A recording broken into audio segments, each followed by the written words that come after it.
Saya mulai mengenal yoga itu sekitar tahun 97. Berapa tahun itu 97? Ya, pokoknya banyak tahun yang lalu gitu, waktu masih zaman sekolah kuliah dulu, waktu KKN gitu. Kebetulan salah satu teman KKN saya bisa mengajarkan yoga gitu, yang mana waktu itu kebetulan tetangga sebelah punya sakit jantung koroner gitu. Jadi dibantu dengan latihan asanas dan akupressure waktu itu. Jadi saya sudah mengenal akupressure dari zaman itu, hanya saja memang belum belajar gitu. Dan dia salah satu orang yang banyak menekuni akupressure, yang mana akupressure ini dikombinasikan dengan latihan asanas yang selama 2 bulan kami KKN ini, bapak tetangga kami yang punya penyakit jantung koroner ini hampir sembuh. Jadi itu sedikit amaze buat saya gitu, yang waktu itu baru mengenal apa itu yoga gitu kan, asanas lah setidaknya, dan akupressure ini. Dan saya pun waktu KKN itu sempat sakit gitu, kemudian sama dia diberikan akupressure yang sakitnya setengah mati gitu. Tapi setelah itu jadi sembuh gitu. Tapi ya waktu itu belum banyak ketertarikan untuk belajar lebih jauh, karena kan biasalah anak kuliahan gitu kan, masih on off. Kemudian setelah tamat kuliah ini, kebetulan saya sama Pak Made itu sama-sama sudah memiliki background yoga ini, dan akhirnya kami melanjutkan lebih banyak yoga itu setelah kami tamat kuliah. Dan di situ banyak backgroundnya adalah meditasi. Jadi asanas itu memang seperti yang saya pelajari waktu KKN itu, asanasnya cukup simple gerakannya, tetapi lebih dimaksudkan untuk memberikan pijatan-pijatan bagi kelenjar, kemudian digunakan untuk membantu supaya kita merasa nyaman saat meditasi. Jadi waktu titik 7 yang Bene sudah ikut dan titik 4 Opi sudah ikut, itu saya perkenalkan sedikit beberapa latihan yang menjadi dasar dari yoga saya. Di awal itu adalah tantra yoga. Kemudian setelah semakin ke sini mengenal hatha, vinyasa, kemudian sempat mengambil titi prenatal juga, tetapi saya memang tidak terlalu aktif mengajar prenatal karena saya hanya ngambil kelas privat dulu kalau prenatal. Karena kalau kelas umum lumayan challenging prenatal, jadi saya hanya mengambil privat biasanya untuk prenatal. Yang menjadi pemikiran saya waktu itu, karena beberapa kali ada peserta yang datang ke kelas itu dalam kondisi hamil. Jadi kalau tidak punya sedikit pemahaman tentang prenatal yoga, kan kita juga suka worry kan, ngajar ini jangan-jangan latihannya nanti berisiko gitu. Itu yang menjadi alasan kenapa saya memutuskan mengambil teacher training prenatal, meskipun tidak sepenuhnya mengajar prenatal, tetapi sangat bermanfaat gitu, karena sering ada orang yang datang ke kelas dalam kondisi hamil dan mereka belum pernah yoga sama sekali, hanya tahu yoga bagus untuk ibu hamil. Bisa dibayangkan mereka masuknya ke kelas vinyasa gitu. Jadi kan orang yang tidak pernah yoga kadang nggak tahu di yoga itu ada banyak style kan, banyak versi latihannya gitu. Dan akhirnya saya putuskan untuk memasukkan prenatal itu ke modul 200 waktu itu untuk tambahan pemahaman. Mulai mengenal Yin ini di tahun 2012, 12 tahun yang lalu. Benar ya? 12 tahun yang lalu. Sempat ikut workshop waktu itu sama Sebastian Pusel. Merasa ini style apa kok enak ya gitu latihannya, cuman memang ada beberapa pose yang cukup berat gitu untuk ditahan gitu, tetapi secara keseluruhan saya cukup suka dengan latihannya yang menahan lama ini, karena sesuai dengan background saya yang mungkin lebih banyak fokusnya meditasi ya. Kemudian memutuskan mengambil titi di 2013 itu bersama Jopi dan Joe Barnett.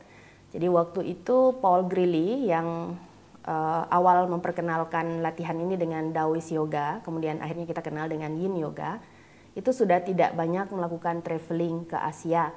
Jadi waktu itu Paul Grilly lebih banyak menyuruh asistennya untuk membawakan titi, dan waktu itu pertama kali dibuat titi 200 jam yang didaftarkan di Yoga Alliance. Jadi sebelumnya Paul nggak mau di Yoga Alliance karena itu kan ya lebih ke bisnis ya. Nah waktu itu akhirnya pertama kali membuat titi 200, saya kebetulan angkatan pertama waktu itu di Ubud, tanpa tahu gurunya siapa. Pokoknya pengen aja ikut Titi Yin gitu waktu itu. Dan waktu itu juga kita di Indonesia sebenarnya Yin sudah banyak dilakukan oleh beberapa teman-teman pengajar sebelumnya seperti Mas Yudi misalnya, tetapi memang belum banyak berkembang waktu itu Yin. Dan waktu saya memutuskan mengambil Titi Yin pun orang-orang suka jadi bingung, ini apa yang dipelajari gitu Yin, kan latihannya cuman diem aja, yang penting ditahan gitu kan, dan latihannya juga banyak ketiduran gitu, apa sih yang dipelajari di Titi gitu. Dan itu style yang sangat tidak keren dan sangat tidak populer zaman itu. Tetapi entah kenapa saya tertarik, pokoknya pengen ikut Titinya gitu. Dan Titinya mereka juga lumayan mahal waktu itu kalau dibandingkan dengan yang lain. Tetapi seperti yang sering saya katakan, kita tidak pernah diberikan sesuatu itu tanpa alasan gitu. Nggak ada namanya Tuhan iseng ngasih kita sesuatu gitu. Pasti ada maksudnya gitu. Dan mulai dari selesai Titi ini, ternyata saya banyak membutuhkan ilmu Yin ini karena saya sempat mengajar di retreat waktu itu, women retreat khusus wanita. Itu selama hampir 1,5 tahun kayaknya. Itu setiap hari dari Sabtu sampai Sabtu lagi. Itu selama 1,5 tahun itu nggak ada liburnya. Dan di situ merasa bahwa ilmu yang saya pelajari di Yin Yoga ini banyak bisa saya terapkan gitu. Karena orang datang ke retreat itu umumnya isunya kan mereka bukan hanya sekedar pengen bisa pose ini, pose itu. Kalau datang ke retreat kan lebih ke healing kan mereka kan. Jadi banyak bermanfaat karena waktu itu saya waktu Titi 200 itu selain belajar anatomi yang menjadi dasarnya Yin Yoga ini, sedikit diperkenalkan dengan teori TCM. Jadi waktu itu belum terlalu banyak saya belajar meridiannya. Jadi hanya belajar meridian nidra, tapping yang seperti itu. Kemudian lebih lanjut mulai tertarik, TCM ini kok menarik gitu kan, suatu ilmu yang lumayan bisa kita aplikasikan dalam kehidupan sehari-hari gitu. Akhirnya mulai lebih banyak mencoba belajar TCM ini. Dan Titi yang saya ikuti juga dari modulnya Jopi ini, advance ini banyak mengambil TCM karena Jo sendiri memang backgroundnya orang Singapura, orang yang memang memiliki background dari pemahaman TCM ini, dan ditambah beberapa belajar dari beberapa sensei yang saya ikut entah itu di Titi ataupun di luar gitu. Jadi latihan Yin Yoga ini meskipun yoga kita kenal dengan latar belakangnya kan berkembangnya mulai di India kan. Tetapi di sini Paul Grilly mengkombinasikan gitu latihan yoga ini secara anatominya fungsional kita sebut, jadi menggunakan pendekatan fungsional. Yang kedua, pemahaman mengenai jalur energinya lebih mengambil sudut pandang TCM. Jadi kalau di yoga biasanya kita lebih menggunakan pendekatan Ayurvedanya. Kalau kita bicara mengenai Indian traditionnya. Jadi pada modul ini nanti kita akan lebih banyak membahasnya TCM dan tentu ada anatominya juga. Jadi untuk modul 300 ini saya juga tidak hanya bicara mengenai fasianya tetapi juga mengenai muscle ya. Kalau di modul 200 kan lebih pada penekanannya pada fasianya. Jadi kurang lebih backgroundnya dari 2013 sampai sekarang itu lebih banyak fokus mengajarnya adalah di Yin Yoga. Jadi memang sekarang orang mungkin taunya saya hanya mengajar Yin Yoga gitu karena memang itu yang lebih banyak diperkenalkan, tetapi sebenarnya saya juga memiliki background Hatha Vinyasa yang juga kalau mengajar saya masih gunakan, dikombinasikan, dan untuk latihan sehari-hari pun saya masih banyak menggunakan itu. Oke, kira-kira seperti itu background saya. Mbak Yuni, halo teman-teman semua. Kenalin, aku namanya Benedikta, panggilnya biasanya Bene memang. Dan kalau boleh cerita, tadi diminta untuk cerita tentang background tentang yoga ini juga. Sebenarnya kalau untuk berlatih yoga dan memang sebagai olahraga itu udah sejak kuliah sih, dari tahun 2010-an ya. Tapi memang rasanya ketika aku menjalani yoga secara intens itu semuanya dimulai pada saat COVID sih memang. Pada saat itu kan no surprise, orang-orang akan berusaha untuk sehat, untuk cari kegiatan yang memang nggak membuat mereka sakit gitu. Jadi pada saat itu nggak bisa kemana-mana juga. Jadi dan kebetulan jadi ceritanya di masa-masa itu memang ada sebuah kejadian besar yang rasanya tuh kayaknya ya traveling me down aja gitu pada saat itu, sehingga aku agak goncang gitu ya. Jadi pada saat itu bingung juga gitu untuk stay waras tuh gimana. Makanya mencoba banyak hal sebenarnya, tapi aku nyaman dengan teknik pernafasan dan meditasi pada saat itu. Dan ketika itu dikombinasikan dengan, waktu itu yang memperkenalkan aku itu sebenarnya Mbak Dece Dewaya Yin Yoga. Aku diajak sama beliau, itu juga muridnya Mbak Yuni. Pertama atau kedua kali aku lupa, tapi pada saat menjalani Yin Yoga itu kan dikombinasikan dengan gerakan-gerakan yang statis dan akan agak sedikit diam. Itu target yang memang dituju, aku nggak tahu itu apa pada saat itu, tapi it worked. Terus aku merasa semua emosi itu keluar pada saat itu. Ketika aku melakukan hal-hal yang lain, maksudnya teknik healing yang lain, ya pada saat itu aja aku tenang. Tapi setelahnya lagi, ini tuh masih ngerasa kayak ada yang harus gimana ya, harus apa ya gitu. Pada saat aku menjalankan Yin Yoga waktu itu, ya memang sebenarnya rasanya itu adalah pada waktu itu semua emosi keluar iya, lewat air mata iya. Tapi kok anehnya pada saat itu semua sudah selesai, aku malah jadi lebih tenang deh, lebih nyaman, sehingga aku udah tanya sama Mbak Dece waktu itu, Mbak ini yoganya belajar di mana gitu. Aku waktu itu nanya kayak gitu kan. Terus waktu itu Mbak Dece sih memang bilang kalau belajar dari Yin Yoga World dan bisa diambil per modul. Dan aku langsung minder juga gitu pas tahu, aduh harganya mahal banget. Terus modulnya banyak dan harganya mahal. Pada saat itu aku ya udah deh gitu, aku cuma cukup tahu dulu gitu. Tapi setelah COVID selesai, aku mulai kegiatan lagi tahun 2022 itu aku terus kok di situ panggilannya semakin kencang. Tapi aku merasa ketika aku menjalani yoganya beberapa kali lewat YouTube atau lewat online, aku merasa kok pengennya aku secara offline. Sementara ngobrol-ngobrol sama Mbak Dece waktu itu Yin Yoga World ya bukannya secara online karena beliau ada di Bali gitu kan.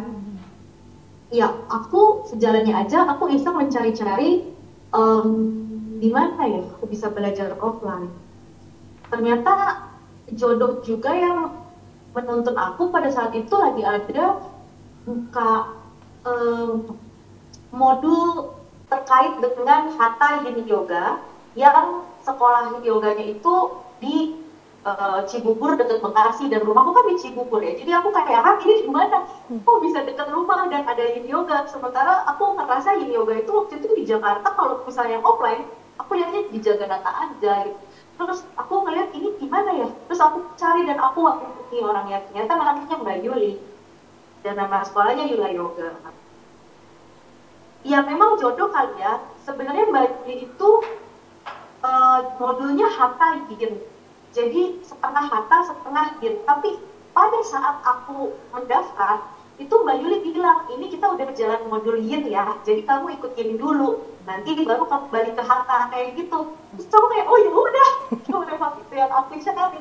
Nah terus dari situ aku tahu bahwa Mbak Yuli itu juga muridnya Mbak Yuni. Terus aku, Mbak Yuni ini siapa ya? Kok semua orang menyebut Mbak Yuni gitu, dari Mbak Dece. Terus aku kenal sama Mbak Dewi Nasa juga dari Mbak Yuli. Bahkan beberapa kali aku ikut juga sama Mas Ariwal dan Mbak Angel.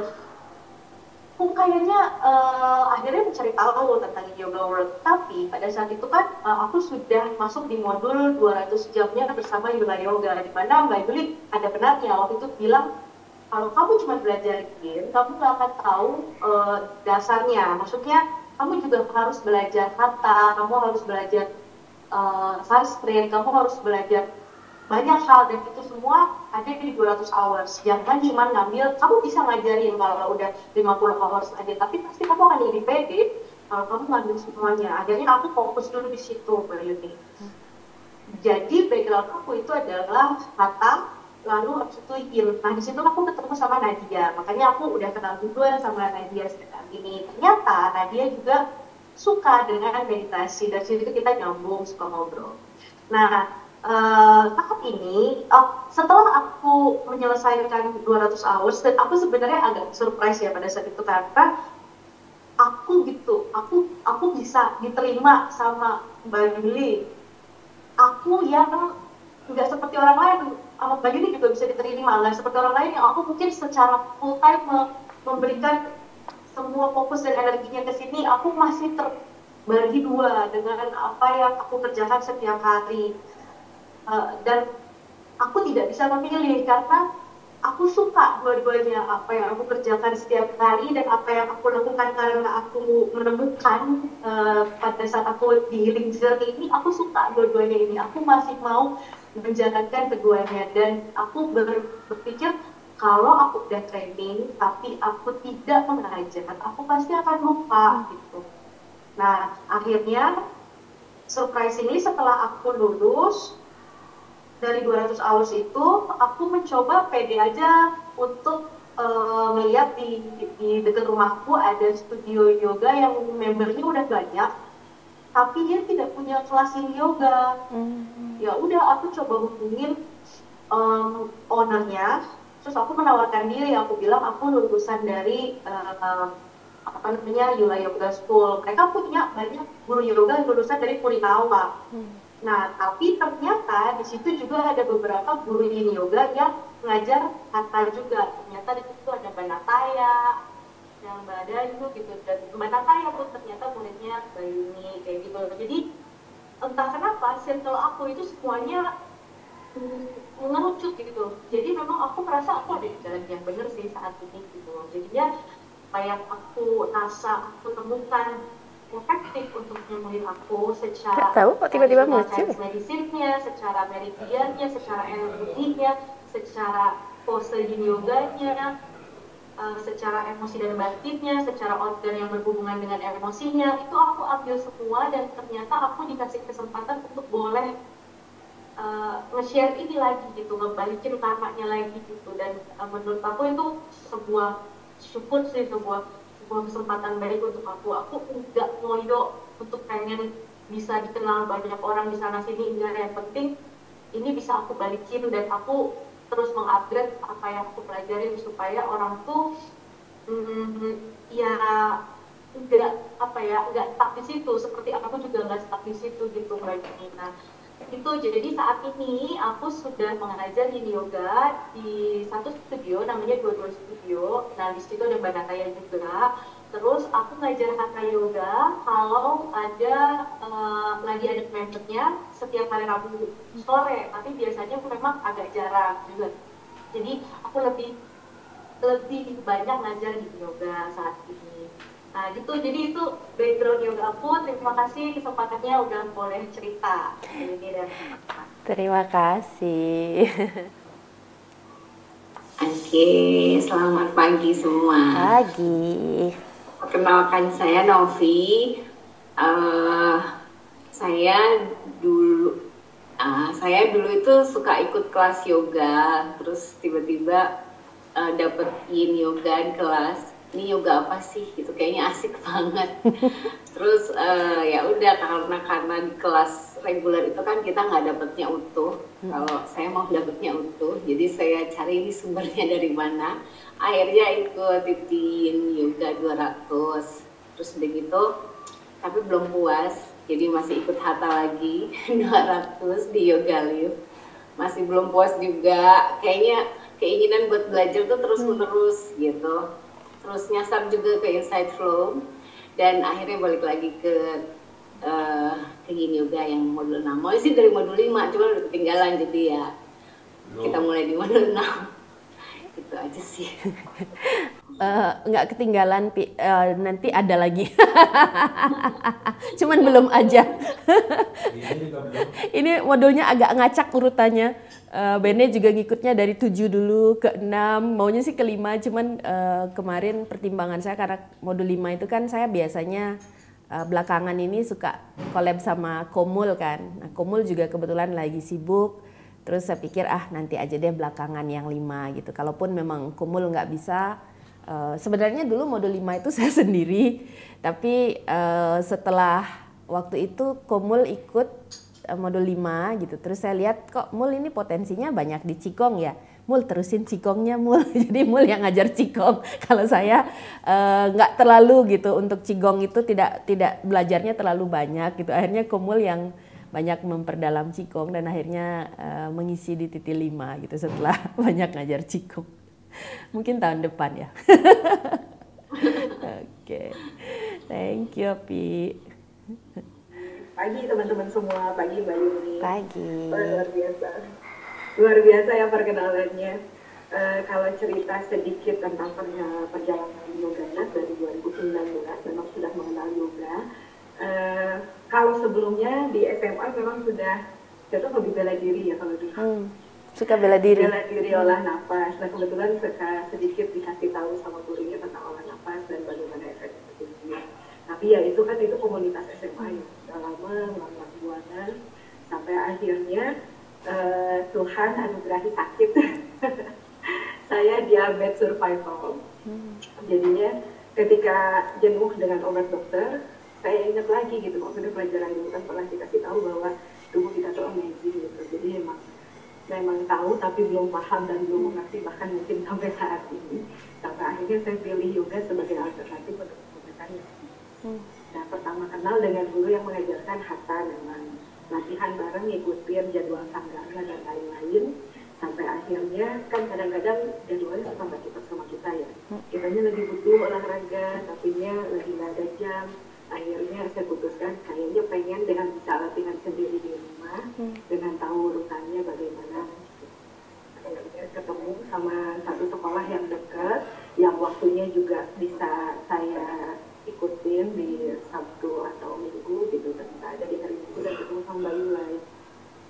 Sebelumnya cerita tentang Mbak Yuni ini udah sering saya dengar, saya follow Mbak Yuni dari sebelum saya masuk ini kayaknya. Kayaknya ya kalau saya follow di IG-nya, soalnya kata guru yang ngajar hatha, nah kalau memang pengennya buat terapi ada, yoga ini kan banyak cabang, coba deh di Yin Yoga gitu, kalau mau belajar langsung sama Mbak Yuni, mau beliau di hari gitu.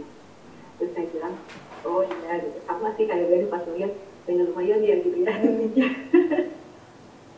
Terus karena akhirnya ikut ke Mbak Yuni dulu, di Yoga Suma dan banyak penulisan ini, saya dari awal juga bilang, kayaknya dibilang kayak begitu deh. Terus karena aja, ya silakan ikut Mbak Yuni, setelah selesai dari sini. Ya udah kayak gitu aja. Terus first time ketemu sama Mbak Yuni, aduh nyaman banget. Terima kasih. Aduh terasa kayak ketemu sama kakak nih. Terima kasih. Terima kasih banyak. Terima kasih Nadia.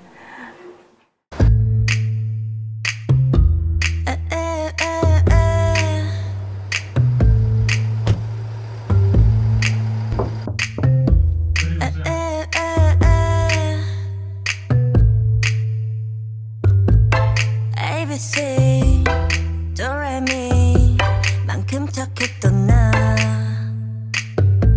그 눈빛이 싹 변했지 어쩜 이 또